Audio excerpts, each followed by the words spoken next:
minutes to the gentleman from California, Mr. Kiley, who is the bill's co-lead, as well as chair of the Subcommittee on Early Childhood, Elementary, and Secondary Education.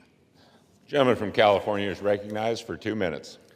Mr. Speaker, I introduced H.R. 1069, the Promoting Responsible Oversight to Eliminate Communist Teaching for Our Kids Act, in order to protect our kids and to protect our country.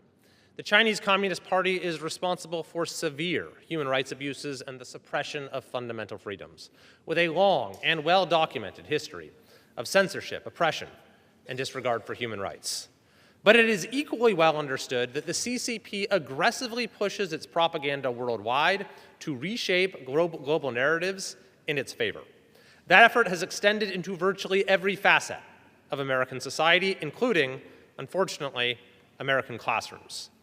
Findings from the State Department have revealed that CCP-funded so-called Confucius classrooms have operated in over 500 K-12 schools across the United States.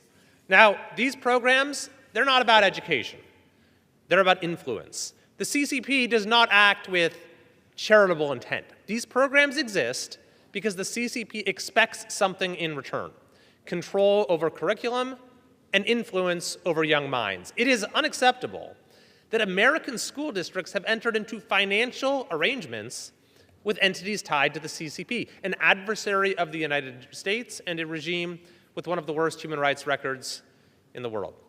The simple premise of this legislation is that no federal tax dollars should support schools that partner with the Chinese Communist Party. The Protect Our Kids Act puts that principle into law by ensuring that federal education funds are not available to schools that collaborate with, receive funding from, or otherwise engage in agreements with the government of the People's Republic of China. This includes partnerships with Confucius classrooms, language programs funded by the CCP, and instructional materials or personnel tied to the Chinese government. American education should teach American values, not communist propaganda. I urge my colleagues to support this bill and take a firm stand against foreign influence in our children's education. I yield back. Gentleman yields back. Gentleman from Michigan reserves. The gentleman from Virginia is recognized.